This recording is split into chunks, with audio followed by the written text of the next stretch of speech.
Okay class now chapter 6 chemical equilibrium में हम केसी के न्यूमेरिकल्स अगेन सॉल्व करने जा रहे हैं फर्स्ट ईयर में, और थर्ड पार्ट है ये। चूँकि 6 क्वेश्चंस मैं पहले सॉल्व करा चुका हूँ आपको, तो ये थर्ड लेक्चर है हमारा जो कि हम केसी के न्यूमेरिकल्स पर कर रहे हैं।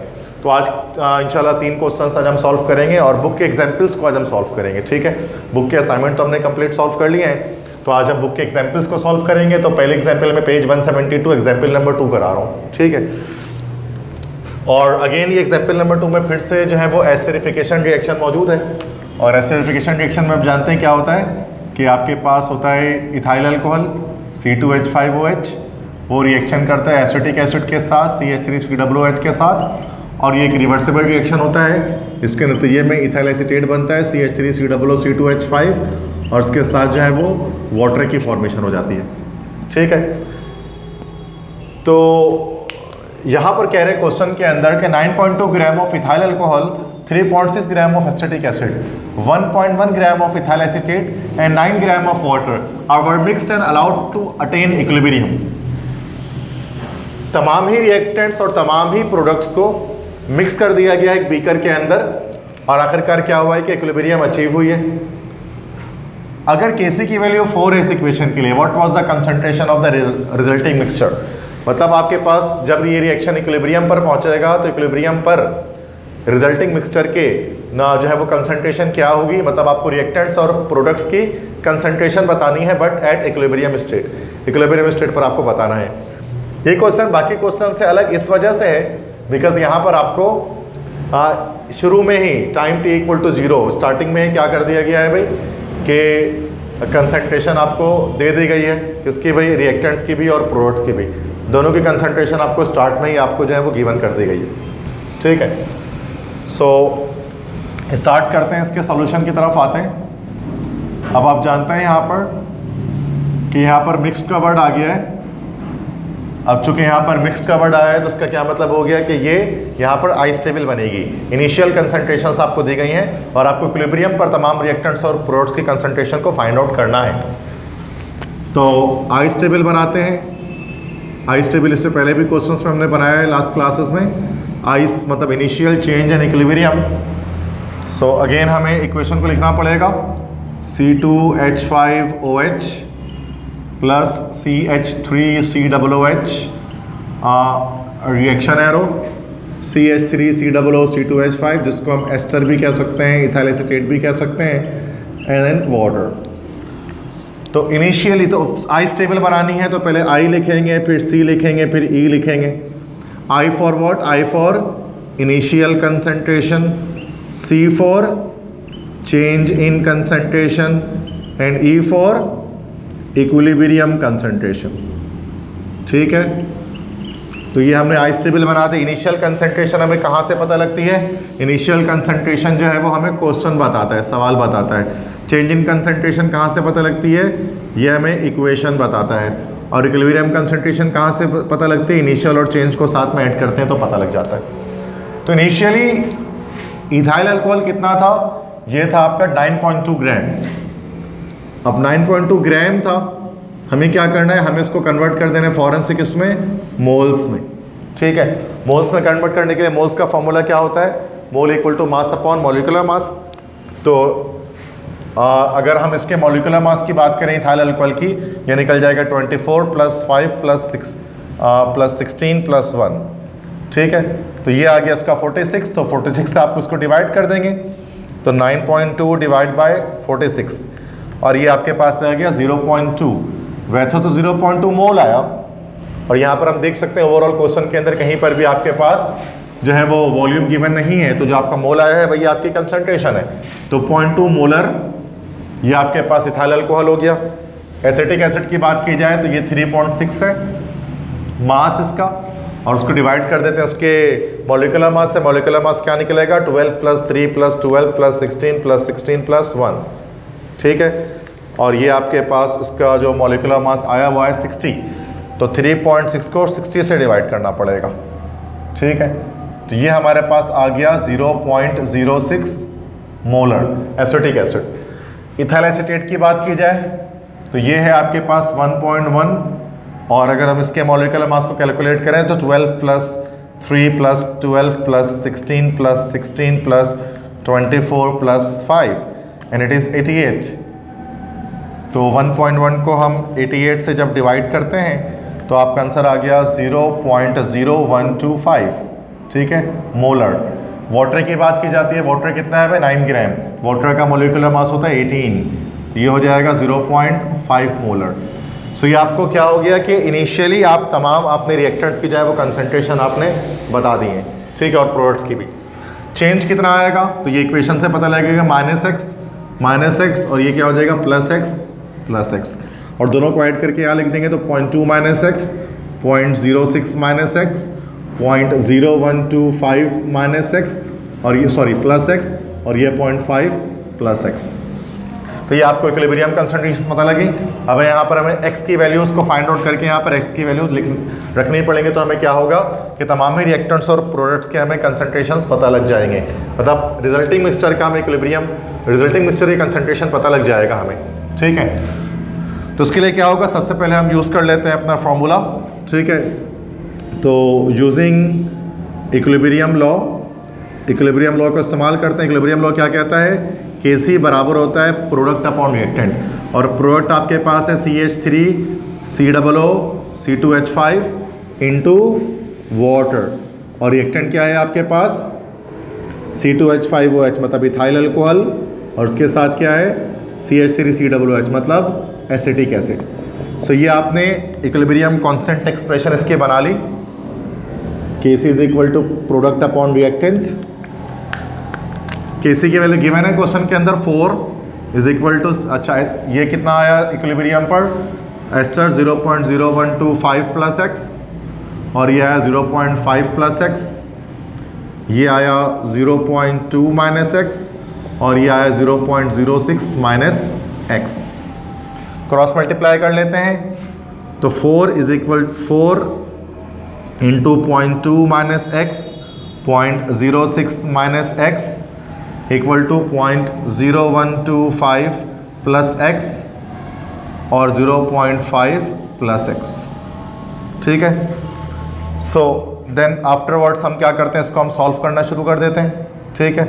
तो पहले इन दोनों को मल्टीप्लाई कर देते हैं, 4 × 0.2 तो ये आपके पास आ जाएगा 0.8 - 4x, और ये हो जाएगा 0.06 - x इक्वल टू, अच्छा हम यहाँ पर मल्टीप्लाई करते हैं 0.0125 × 0.5, ये आपके पास आ गया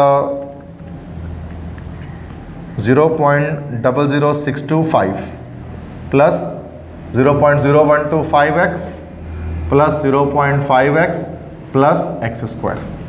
अब यहाँ पर हम इसको मल्टीप्लाई कर देते हैं 0.8 × 0.06, ठीक है। ये आ जाएगा 0.048, then minus 0.8x, then plus minus 4 × 0.06, ये आपके पास आ गया 0.24x, माइनस माइनस प्लस का 4x² is equal to 0.00625 plus 0.0125x plus 0.5x plus x²। सारे टर्म्स को एक तरफ हम ले आते हैं यहाँ से, तो ये हो जाएगा हमारे पास 4x² प्लस x² वाली टर्म एक साथ कर दी, देन 0.8x माइनस 0.24x, फिर माइनस का 0.0125x माइनस का 0.5x, उसके बाद यहाँ पर हो गया प्लस का 0.048, ये सारे वेरिएबल्स आ गए, ये सर वैल्यू इधर आ जाएगी, माइनस 0.00625 इक्वल टू 0। देखिए 4x² और ये x², ये हो जाएगा आपके पास 5x²। अब ये सारी वैल्यूज़ को हम यूज़ कर लेते हैं, माइनस 0.8 माइनस 0.24 माइनस 0.0125 माइनस 0.5, तो ये सब x की वैल्यूज़ को हमने कैलकुलेट किया, जो हो जाएगा 1.5525x और माइनस दिस इज 0.00625 और 0.048 है, इससे माइनस कर दिया 0.00625, ठीक है। ये हो गया 0.04175 प्लस में इक्वल टू 0। तो लेट्स क्रॉस चेक कि हमने जो है इक्वेशन को सही निकाला है। तो बुक में हम चेक कर लेते हैं। That is 1.552x 0.04175।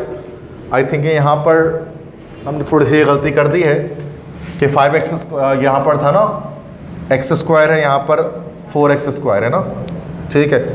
तो ये माइनस का एक्स स्क्वायर हो जाएगा, 4x स्क्वायर प्लस का एक्स स्क्वायर यहाँ गया ना, तो इसको माइनस का एक्स स्क्वायर होना चाहिए था। Now this will be 3x square. Now this is fine. अब यहाँ पर हम देख सकते हैं ax square plus bx plus c की सूरत में लिखा हुआ है। तो यहाँ पर इक्वेशन है ax square plus bx plus c, इसका मतलब यहाँ पर इक्वल टू 0, इसका मतलब क्वाड्रेटिक इक्वेशन है, ठीक है। तो यहाँ पर हम क्वाड्रेटिक फॉर्मूला इस्तेमाल करके इसको आगे जाकर फर्दर सॉल्व कर सकते हैं। a की वैल्यू यहाँ पर क्या आ गई, 3 आ गई, b की वैल्यू क्या आ गई -1.5525 और c की वैल्यू कितनी आ गई 0.04175। अब हम क्या करेंगे, क्वाड्रेटिक फॉर्मूले के अंदर इसको पुट करके वैल्यूज़ निकाल लेते हैं। तो यूजिंग क्वाड्रेटिक फार्मूला इस्तेमाल करते हैं। और क्वाड्रेटिक फार्मूला क्या है, x is equal to minus B plus minus under root B square minus 4ac upon 2a, ठीक है। तो x की वैल्यू निकालनी है, तो यह बराबर हो गया माइनस बी, इसका मतलब कि माइनस का minus 1.5525 plus minus under root B square मतलब दैट इज माइनस 1.5525 का whole square minus 4ac। a की वैल्यू है यहाँ पर हमारे पास 3 और c की वैल्यू क्या हमारे पास है 0.04175, ठीक है। देन क्या करना है, इसको डिवाइड करना है 2a से। 2a की वैल्यू हमारे पास जो है वो क्या है 3 है। तो x is equal to 1.5525 plus minus under root, अब ये 1.5525 का स्क्वायर हम ले लेते हैं, तो ये आपके पास वैल्यू आ जाती है 2.410 या 2.41 जस्ट छोड़ देते हैं, माइनस इसको सॉल्व करते हैं 4 इंटू 3 इंटू 0.04175।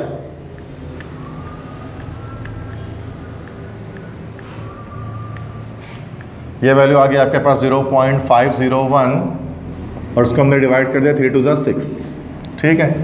तो x is equal to 1.5525 plus minus under root, ये 2.41 को हमने माइनस कर दिया 0.501 से, ठीक है। जो भी आंसर है मैं डायरेक्ट रूट भी इसका ले लेता हूँ, रूट ले लिया आंसर में, ठीक है। तो ये आपके पास आ गया 1.381, ठीक है, और डिवाइड कर दिया इसको 6 से। तो अब यहाँ पर आइदर और की सिचुएशन आ गई है, तो हम प्लस माइनस को सेपरेट कर लेते हैं आइदर और करके।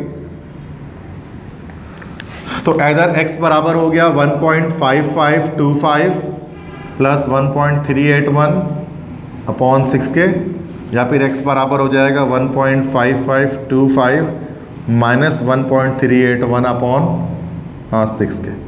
पहले हम इसको x के लिए सॉल्व करते हैं। 1.5525 प्लस 1.381 डिवाइड बाय 6, ये आ गया x इक्वल टू 0.49, ठीक है। तो ये तो एक हमारे पास आया, x की वैल्यू आई। दूसरी यहाँ पर देख लेते हैं क्या आती है, 1.5525 माइनस 1.381 डिवाइड बाय 6, यहाँ पर वैल्यू आ गई 0.02 मोलर, 0.028 कह लें, 285 है 0.028 मोलर। तो x की दो वैल्यूज़ आ गई हमारे पास। तो मैंने आपको बताया था कि x की हमेशा हम जो है वो छोटी वैल्यू है ना उसको रखेंगे, बड़ी वैल्यूज़ को जो है वो इग्नोर कर देंगे, ठीक है। तो x की दो वैल्यू 0.49 ओके, ठीक है, 0.028 ठीक है, दोनों वैल्यूज़ हमारी करेक्ट आई हैं। अब यहाँ पर दोनों में से एक वैल्यू रखनी है, क्योंकि आप देखो ना 0.2, 0.06, 0.0125, 0.5 इन चारों को आप ऐड भी कर दोगे ना इनिशियली, तो वो 0.49 के बराबर नहीं हो गया। तो मतलब रिएक्टेंट से ज़्यादा प्रोडक्ट तो हो ही नहीं सकता। इसका मतलब क्या हो गया कि हमें ये वैल्यू को इग्नोर करना है, बड़ी वैल्यू को छोटी वैल्यू को रखना है, ठीक है।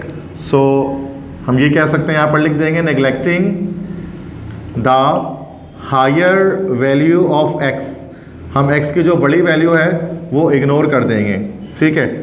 सो x हमारा कितना आ गया 0.028 मोलर, बट x निकालना जो है वो क्वेश्चन का मकसद नहीं था। क्वेश्चन में क्या कहा आपसे कि what was the concentration of the resulting mixture. Resulting mixture का क्या जो है वो कंसंट्रेशन होगा, कि रिजल्टिंग मिक्सचर ये है ना हमारे पास इक्विलिब्रियम पर, ये रिएक्टेंट्स हैं और ये प्रोडक्ट्स हैं, तो x की वैल्यूज को उनके अंदर हम पुट करके हम यहाँ पर रिजल्टिंग मिक्सचर की कंसंट्रेशन हम मालूम कर सकते हैं। तो अब यहाँ पर मैं लिख देता हूँ concentration of resulting mixture. Equilibrium पर जो भी रिएक्टेंट्स और प्रोडक्ट्स हैं उनकी अमाउंट कितनी होगी, x की वैल्यू निकल गई है तो x की वैल्यूज पुट कर देते हैं।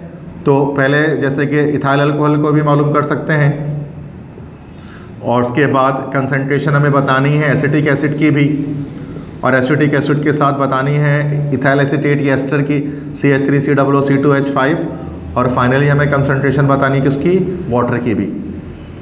तो ये अब हमारे पास हो गया 0.2 - x, ये हमारे पास आ गया 0.06 - x, ये आ गया 0.0125 + x, और ये आ गया आपके पास 0.5 + x। ठीक है, तो ये हो गया 0.2 - 0.028, ये हो गया 0.06 - 0.028, ये हो गया 0.0125 + 0.028, और ये हो गया आपके पास 0.5 + 0.028। Now we have to solve all this. तो पहला हो गया 0.2 - 0.028, ये आपके पास आ गया 0.172 मोलर, मतलब ये इथाइल अल्कोहल की कंसंट्रेशन इक्विलिब्रियम पर 0.06 - 0.028, this is 0.032 molar, and this is the concentration of acetic acid at equilibrium. Next is 0.0125 + 0.028, and ये आ गया 0.0, यहाँ लिख देता हूँ 0.040 molar. This is the concentration of ethyl acetate या ester at equilibrium. Now 0.5 + 0.028,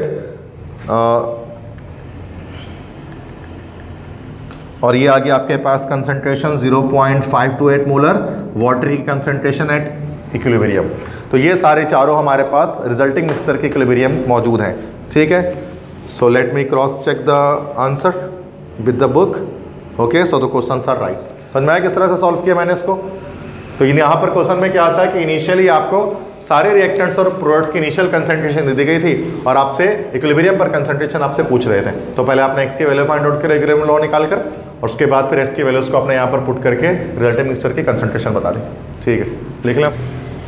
okay, page 171 example number 1 है कि 4.6 ग्राम of ethyl alcohol and 6 gram of acetic acid kept at constant temperature until equilibrium was established. 2 gram of unused acid were present, calculate Kc। ठीक है, फिर से esterification reaction again आपके पास मौजूद है। काफ़ी सारे क्वेश्चन हमने एस्टरिफिकेशन रिएक्शन में किए हैं कि इथाइल अल्कोहल इस बार 4.6 ग्राम लिया जा रहा है और 6 ग्राम एसिटिक एसिड लिया जा रहा है, और दोनों को रखा जा रहा है कांस्टेंट टेम्परेचर पे। मतलब इनिशियल आपको जो है वो मासेस बता दिए गए, कैप्ट का वर्ड आ गया, उसके मतलब आइसटेबल दोबारा से बनने वाली है। कांस्टेंट टेम्परेचर पर रखा जा रहा है अंटिल इक्विलिब्रियम वाज एस्टैब्लिश्ड, यहाँ तक कि थोड़ी देर के बाद इक्विलिब्रियम एस्टैब्लिश हो गया। 2 gram of unused acid were present, calculate Kc। और जब इक्विलिब्रियम एस्टैब्लिश हो गया उसके बाद एसिड मतलब एसिटिक एसिड 2 ग्राम अनयूज्ड मौजूद था। अनयूज्ड मतलब कि जो इस्तेमाल नहीं हुआ था वो 2 ग्राम बचा हुआ था इक्विलिब्रियम पर। Kc की वैल्यू बताए क्या होगी इस इक्वेशन के लिए। तो वैसे तो 4 ही निकलती है, यहाँ पर थोड़ा सा ये जो पार्ट आपको बताया गया 2 gram of unused acid were present, यहाँ पर थोड़ा सा हमें ट्रिक दिया गया है जिसके जरिए हम इक्विलिब्रियम कंसंट्रेशन तक पहुँच सकते हैं। देखिए इनिशियली जो आपके कंसंट्रेशन तो नहीं मासेस दिए गए, इथाइल अल्कोहल का 4.6 ग्राम दे दिया गया है, तो इस 4.6 को चूँकि ग्राम में उसको डिवाइड कर दिया हमने 46 के मॉलिक्यूलर मास से, तो ये आपके पास 0.1 आ जाएगा इसका, इसकी कंसंट्रेशन आ जाएगी।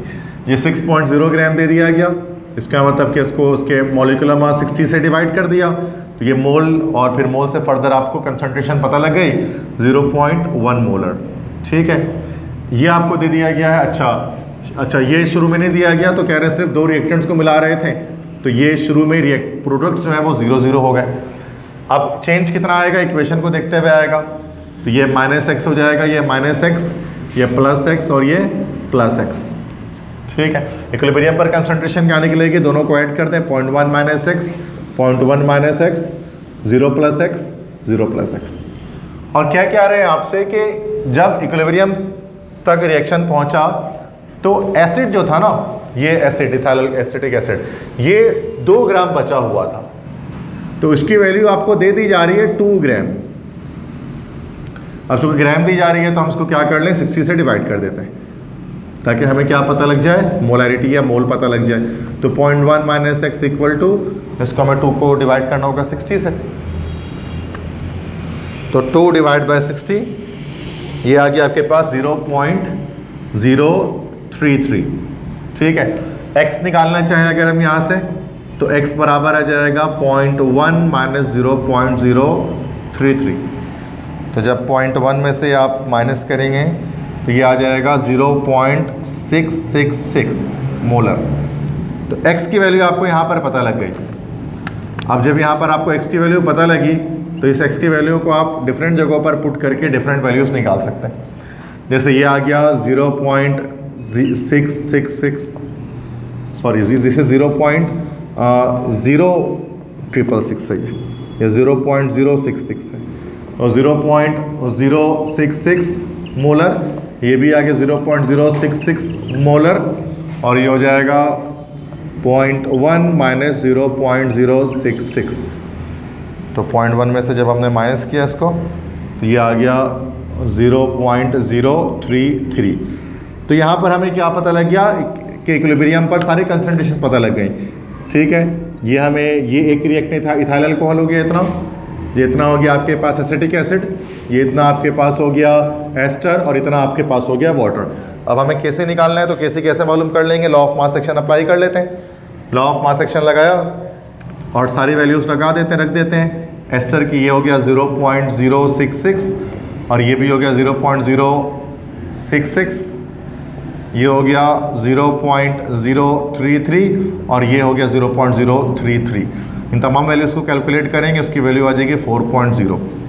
चूँकि एस्टरिफिकेशन की वैल्यू 4 ही आती है, अब जब भी कैलकुलेट करेंगे 4 वैल्यू आ जाएगी, और यूनिट कोई नहीं निकलेगी चूँकि रिएक्टेंट्स और प्रोडक्ट्स के नंबर ऑफ मोल्स बराबर है इक्वेशन के अंदर, तो ये आपका आंसर हो जाएगा। क्लियर है, लिख लें इसको। ओके, तो थर्ड न्यूमेरिकल पे आ रहे हैं। ये बुक का लास्ट एग्जाम्पल इसकी है, और लास्ट न्यूमेरिकल हम केसी का सॉल्व कर रहे हैं बुक के हवाले से। पेज 173 पर एग्जाम्पल नंबर 3 है। In a reaction A + B it forms 2C। एक रिएक्शन दिया गया है आपको रिवर्सिबल की A और B जब साथ में मिल जाए तो 2C की फॉर्मेशन कर रहे हैं। व्हेन इक्विलिब्रियम वाज अटेन्ड, जब इक्विलिब्रियम अटेन हुआ तो कंसंट्रेशन A और B की 4 मोल्स पर डेसीमीटर क्यूब थी और C की 6 मोल्स पर DM क्यूब या 6 मोलर थी। Calculate the equilibrium constant Kc calculate कीजिए and the initial concentration of A and B, और A और B की इनिशियल कंसंट्रेशंस को बताइए। तो जब आपको इनिशियल कंसंट्रेशंस को बताना होता है तो उस सूरत में दोबारा से आपको आइस टेबल को ही बनाना पड़ता है। ठीक है, तो सबसे पहले तो Kc को फाइंड आउट करना है, वो काफ़ी आसान है। ठीक है, तो सॉल्यूशन की तरफ आते हैं। तो सबसे पहले जब हमें Kc को फाइंड आउट करना है तो Kc बराबर हो जाता है किसके भाई, concentration of product upon concentration of reactant.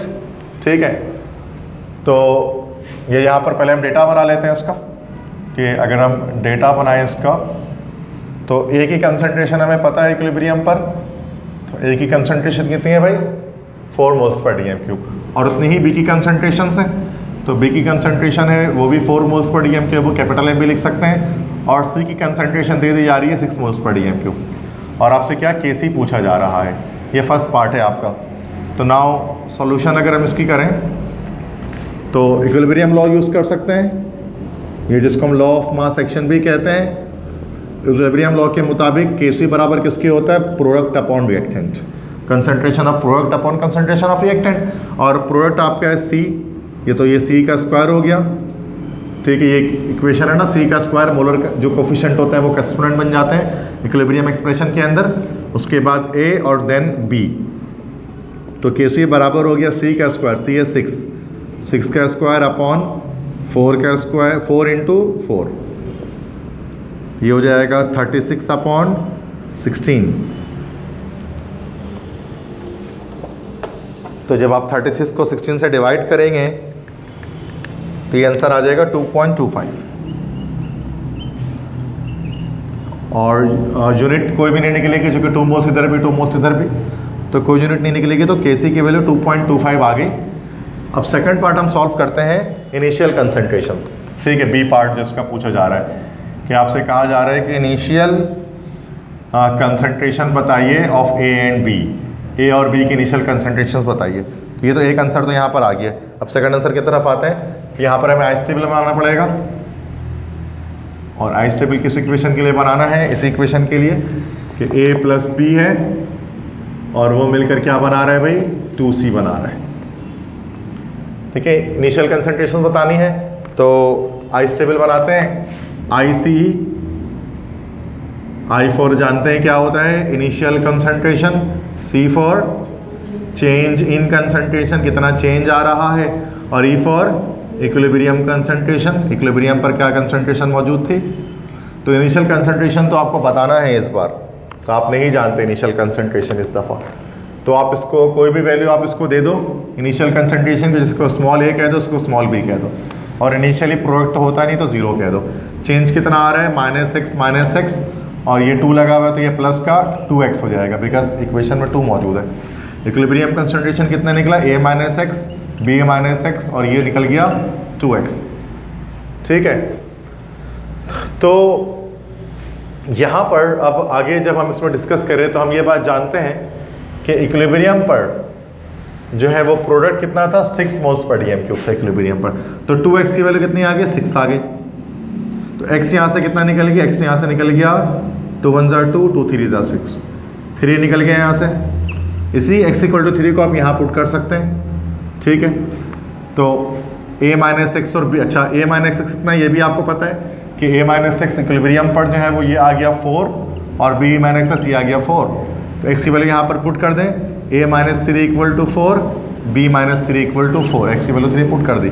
तो a बराबर हो गया 4 + 3 और b बराबर हो गया 4 + 3। तो a की वैल्यू हो गया 4 5 6 7 और b आ गया 7 मोल्स पर dm³। So the initial concentrations of reactants are 7 molar, कि a जो है वो 7 मोलर होगा और b भी 7 मोलर होगा इनिशियली। तो a और b की वैल्यू फाइंड आउट इस तरह हो गई। क्लियर है? समझ में आया कैसे किया हमने इनिशियल कंसंट्रेशन को फाइंड? तो बस ये आज के 3 क्वेश्चन आज हमें सॉल्व करने थे जो हमने कर लिए।